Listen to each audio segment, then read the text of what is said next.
Hello, Paul Johnson here for Film Obsessive. I'm joined today by Catherine Argyrople. She is director, producer, and co-writer of the feature film Growing Pains. It had its world premiere at the 2024 Boston International Film Festival, and I'm so glad you're with us today, Catherine. Welcome. Yeah, thanks for having me, Paul. I'm happy to be here.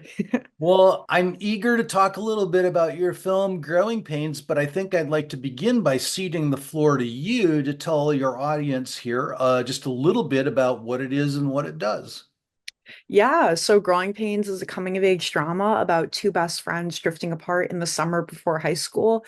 And it's a real and raw friendship story inspired by my experience as a childhood cancer survivor and my writing partner, Mariana Fabian's experience coming out as lesbian in a Hispanic household. And so we really wanted to tell an authentic story about teen girls and just real and raw experiences that young women in particular face that didn't really feel necessarily like it got a lot of representation in the media. And the film has these dual protagonists that are going through pretty difficult life experiences while they keep missing each other over the course of the summer. So on screen, they don't spend a lot of time together. It's largely the bulk of their experiences solo and off off when they're on their own, and that's kind of how the friendship is falling apart as they're drifting throughout the film. And so it was a lot of fun to make. We shot in the summer of 2022, and recently we premiered at Chelsea Film Festival in New York a few weeks ago, so that was really great. And so this year is all about just premiering and getting the film out to people, and then we hope to distribute next year. So it's a very exciting process, and it's really cool to be working on my first feature film as director. And I've been loving the whole process, and everything about making a film is so different from the writing to pre-production, post, distribution, everything. It's just a new skill set you have to learn every part of the process. You know, you do, especially as an independent filmmaker, have to learn every part of that process. Did you come through a program for filmmaking? Is it something that you'd always hoped that you would have the opportunity to do? Tell us just a little bit about your background, then we'll segue back into Growing Pains. Totally. So I feel like I always wanted to be a filmmaker, an artist. I'm just a very creative person naturally, and always have been drawn to movies and music. And when I was younger, really pursued a lot of photography and videography and ran my own photo video business in high school into college. And really that was like a big part of how I spent a lot of my time. But I think in terms of my greater career ambitions, for a long time, I told myself this was something I couldn't do because, I'm from Boston, I'm from the East Coast, and being an artist as your full-time career and being a filmmaker is pretty abnormal, I would say. Even though there's an amazing film scene and art scene in Massachusetts, it's just not your typical career. And I think it can be seen as a lofty dream to be a filmmaker and make that lucrative and make that your life. And so I think for a while I didn't really have the self-confidence. And then I actually took a screenwriting course at Northeastern where I went in Boston. And it was just such an amazing course. And it really re-inspired me and showed me my love for writing, which I've known my whole life. And that was really cool because the course showed me like I can do this as a career. And my teacher, her name was Ellen Fontana. She's an amazing professor. She actually helped us with the Growing Pains script, and she's incredible. But she just really showed me like this can be a viable career path. And after that, I think I was pretty gung-ho, like I want to pursue this. And so actually it was 2021 and I was about to graduate college in December, and I decided over the summer that I was going to make a feature film instead of getting my MFA. And the reason why I wanted to do that was because I felt like I really wanted the opportunity to be the director on something and to just go out and tell a powerful story. And I felt like I had the tools and I had the chutzpah and I had kind of a vision for making a movie And the film really came to life when I started working with Mari on the script and everything. But I felt like I had that inner confidence, and it was such a long journey. I mean, we've been working on the film for almost 3 years. So in the grand scheme of an indie film, that's not super long, but for a young filmmaker, it feels like it's been a big part of my professional growth and development, especially because, we started writing this in my final semester of college, and now I'm a few years out of college. I've moved across the country twice. I'm in the West Coast in Los Angeles, and just so much of my life has changed. And I feel like the world has changed a lot too, and streaming and everything. So it's very interesting to be um, wrapping up the process of, we made the film, we're premiering, we're getting it out in the world, and it's just I'm a different person and I'm a different filmmaker. And I think that's something I talk to a lot of my friends who are filmmakers about too. Is like you work on this film for years and then you look back on it and you're really proud of it, but there's like, oh, I wish I wrote this a little differently, or, stuff that comes up that because you were 3 years younger when you started the process, you were a different artist and different entrepreneur, creative, and there was things you might have missed then that you learned throughout the whole process. And yeah, I feel like making a movie is such a great learning experience. And to me, it was like the best film school ever. And I know you wanted to chat a little about funding too, but I was lucky enough to have savings to go to film school. And instead of going to film school, I went and made the movie. And that was like a Okay. majority of our production budget. And then we also crowdfunded. So we raised a good amount of money locally through about 100 community donors and supporters, which was awesome. And really that process too showed me like how much people were really rooting for us to make the movie and how excited people were. And yeah, I think also like in the beginning of the process too, a lot of people didn't really understand what I was doing or didn't know. They're like, "Oh, you're making a short film," or "What are you doing?" Really loud noise outside. I'm in Venice, so there's a lot of loud noises, but I'll start that over. But yeah, I think in the beginning of the process, people didn't necessarily understand because they were like, they thought we were making a short film or they didn't know what we were raising money for or things like that. And then the people that did support us really came through with the project. I mean, we made the movie all locally in Massachusetts, which is where I'm from and where my community is largely based. And we had so many people help us out, giving us discounted gear or free locations. The restaurant that we shot the movie at was actually a restaurant I used to work at in high school, and they catered the production to, and they let us film there for free. And I'm not kidding, like without them and without a whole number of other people I could mention, like we couldn't have made the movie with what we had in mind, because there's just so much that went into this film, like on a grassroots community level. And I was so grateful to be able to share that process with people.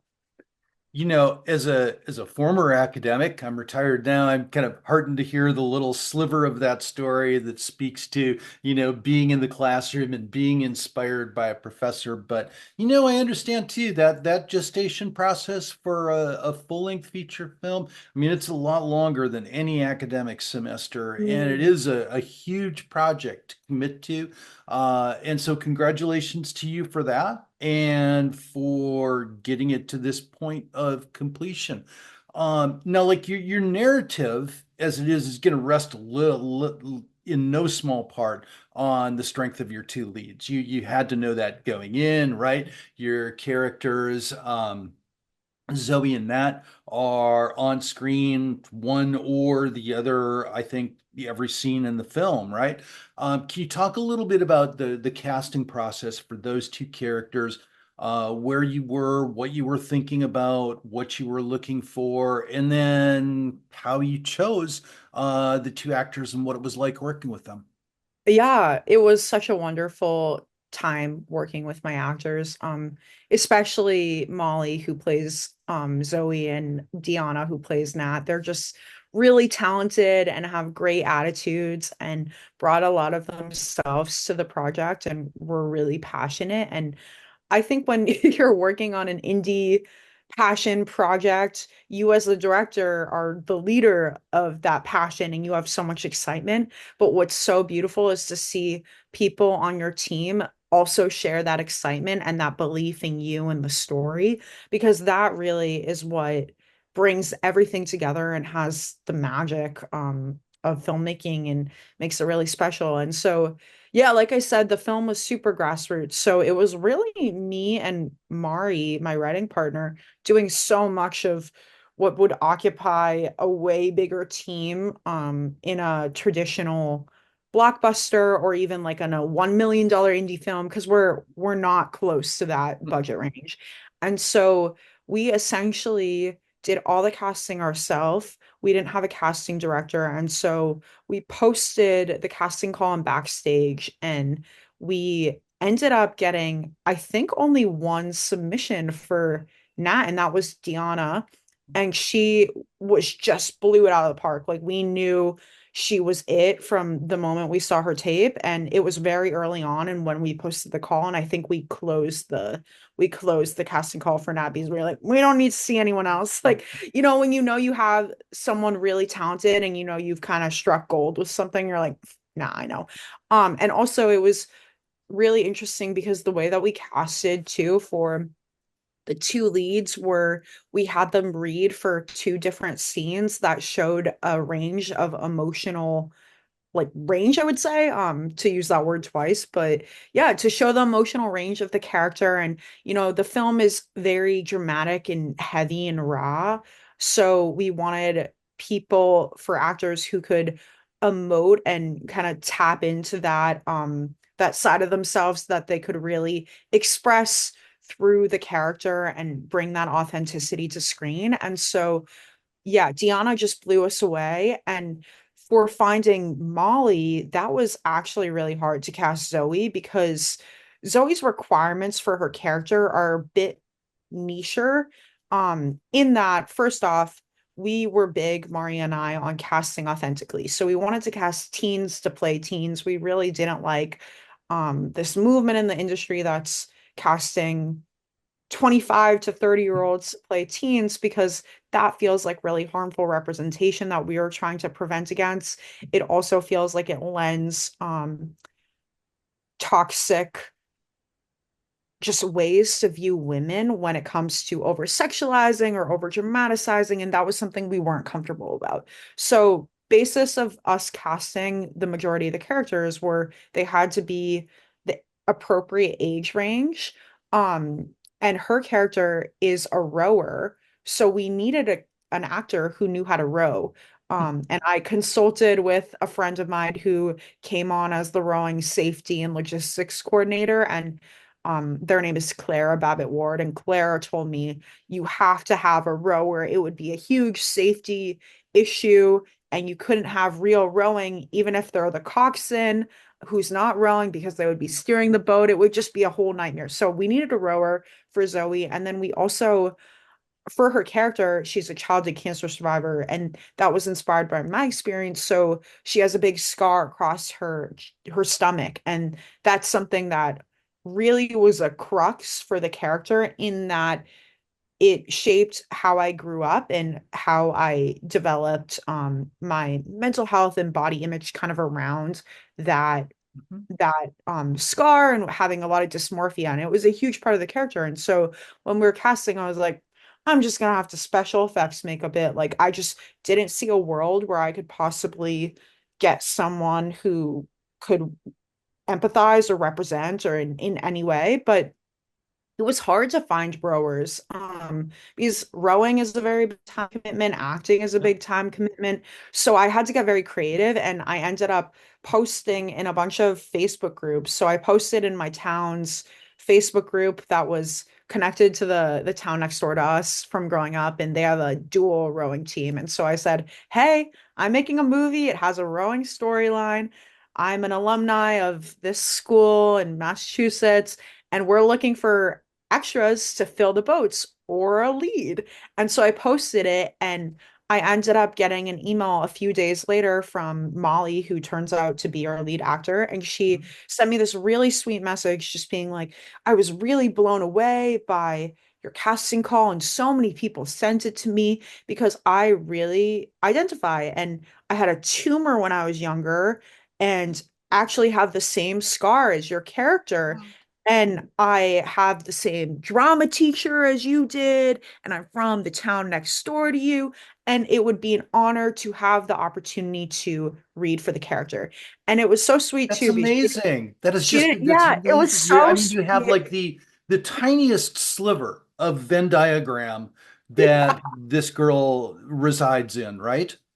Yeah. You know, And like there's three circles, right? There's the cancer survivor, there's the actor, and then there's the rower, and there she is. How is that even possible? oh my gosh, I know. And it was just amazing too because I'm very spiritual. And when I saw that email, I was like, this is the girl, but we needed her reading, of course, to confirm that, she's talented at acting and can fit the role really, but that just really felt aligned. And it was so sweet too, because she was young. She was going into her junior, or she was a junior in high school. She was going to be a senior when we were filming. And so she was like, I don't have a backstage, but I would love to read if you can accept a video. And I was like, of course.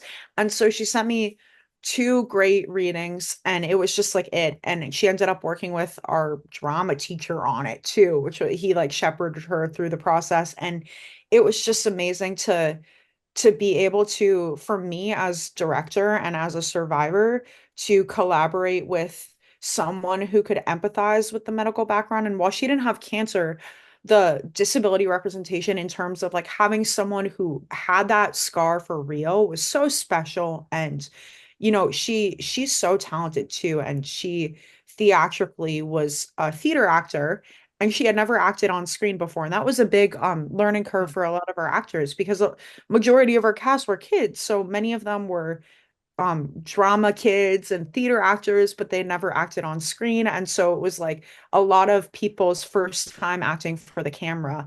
And that's an Um, entirely different art. for sure. So I think what we did was such an ambitious film. I mean, we made a micro budget feature for like 2 semesters of college roughly, and grant funded and crowd funded and self funded, and then we shot over 21 days, which is a long time for an indie. Some people shoot over 14 days. And then we shot on the water, we shot a concert scene, we shot two big party scenes, just a lot of like ambitious things. But I know it was amazing to pull it off, but I know for me as a writer, this was something I was really cognizant of because I was the lead producer, was like, I need to write a movie that I can feasibly make. Like there was a lot of really cool stuff that we wanted in the film. Like we had Nat bike to work, and we loved bike scenes, and we kind of wanted that like childhood vibe of like, you know, just childhood innocence and biking. And you don't have a car, it's not really feasible to walk places. So we had like that scene where Lexi and Nat, they touched hands. We had that like happen as Nat falls off a bike, but like we couldn't, I felt like I couldn't make that because that's like a low-key stunt. Sounds, you would need maybe a crane, and there were just things we didn't have access to. One of the things I wanted to engage you in a little conversation about too, Catherine, is just the very notion of this genre of films about young girls in adolescence and their coming of age stories, and how rarely they're actually told on screen.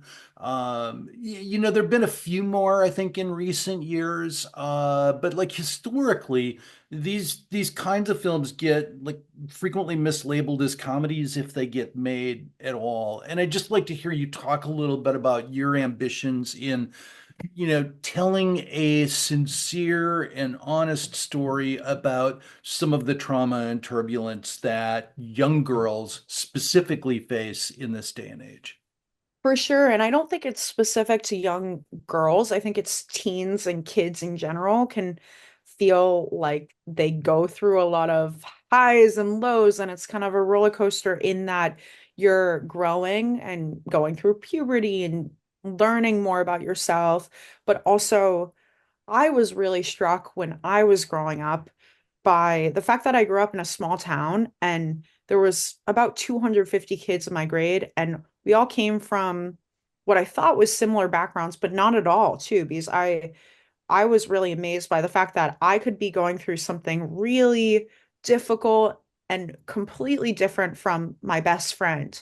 And they could be going through something really difficult and different and unique based on how they grew up, their family background, their economic status, everything. And how you can be in the same town and be in the same class and everything can be the same on the surface, but you're going through really different life experiences. And how you don't really know what someone's going through under the surface unless they share that with you. And I think that's the biggest theme for me with the film is like you really don't know what someone's going through, and it's important to be kind and understanding to other people just because we're all dealing with something, and especially in a really turbulent time like childhood, even at the best of times, it's difficult sometimes. And so I think that was something we wanted to speak to. But yeah, for in terms of representation on screen, this film I feel like was an advocacy film in a way for both Mari and I because there's not a lot of accurate representation about teen girlhood in that a lot of times it feels over dramatized or over sexualized or just not accurate to what difficulties you might experience and how awkward it can be and the things that really a lot of teens face. And I think we wanted to create an authentic film. And it was cool too. Like, it's a female-centered story. We made it with a team of women and we got our reframe stamp, which is a stamp by Sundance and Women in Film to mark gender balance hiring, which was a huge honor. But yeah, we wanted to tell a story that just felt authentic and real. And I know too, there's some scenes in it, like particularly with Zoe and Dan. So Zoe's our main character, and Dan is her love interest, but he is really toxic, and it shows this very difficult to watch, cringy relationship. And he pressures her to do things sexually before she's ready. And I look back on that now, 3 years later, through the process of making the film, and I'm like, ooh, I don't know if everyone's ready to have that conversation of like, this is a very no frills depiction of what a lot of kids can face when they're coming of age and having their first sexual experience. And I know that was something that we really wanted to show, like, without any sort of dramatized depiction or stuff that like felt like it might not be real. And it might be a little controversial in that I think it like shows a different side of the teen experience. Compared to other traditional shows or movies. But we were really inspired by The Wilds, which is an amazing show on Prime Video, made by a team of women as well. But for us, that's actually how Mari and I connected. I found an article she wrote about The Wilds when I was doing research for Growing Pains, and I cold emailed her, and we ended up hitting it off. So we met for the first time at a world premiere, it was cool because The Wilds, while it's a show about girls lost on an island after a plane crash, it shows authentic experiences of young women in 8 different characters, and each experience is so diverse from the other. And it has mental health representation, it has queer representation, it has all sorts of representation packed in there. And that was felt like the first TV show I saw that felt so real. And that's something we wanted to emulate. Congratulations to you for that, Catherine, for really remaining undaunted in the filmmaking process and being determined and seeing that determination through to bring those kind of topics and those situations to the screen where they're not really seen often enough. As difficult as they can be, they're conversations that people do need to have. I'd just like to ask in wrapping up, like what are the next steps for Growing Pains? For growing pains, Yeah. yeah. So we are towards the end of 2024 now. So I'm not sure if we'll have another premiere this year, but we will have another screening in Boston on January 9th at the Somerville Theater, which is very exciting. I'm hoping to have it be an advocacy event and partner with a survivorship organization and do something in conjunction. And we're hoping to have a premiere in North Carolina and Raleigh the following week. So we're still just tying up some things, but a North Carolina premiere is coming. It's very exciting, and we're collaborating with a queer nonprofit on that. So that's super cool to be doing these sort of advocacy events to raise awareness for the organizations we're partnering with and ultimately the topics within the film. And then I think me and my team are applying to a few more festivals and we're waiting to hear back from a few more. So my hope is to come to Los Angeles, where I'm partly based now, and show the film at a big festival or organize a big screening, and then go to Florida, where a lot of my family is, share with the local communities who have supported us in the film, and then eventually distribute. And I would love to get it on a streaming platform that feels accessible to this level of an indie film. So that's my hope for it. And for me, I'm just making movies. I'm working on my second feature, and it's a coming of age surfing drama called The Ocean Calls Me. And I'm very excited about that. It's cool to be pivoting, honestly, to be doing something that feels less tied to me emotionally, in the sense that it's not inspired by my life.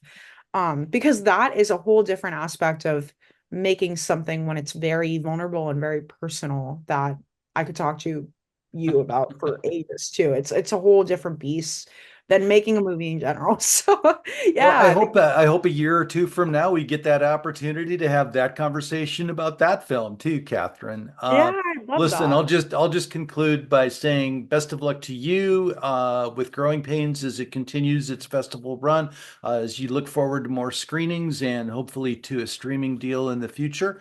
Again, Catherine Argyrople is our guest. She is director, producer, and co-writer of Growing Pains, and there will be more from Catherine in the future. Thanks again for spending time with Film Obsessive today.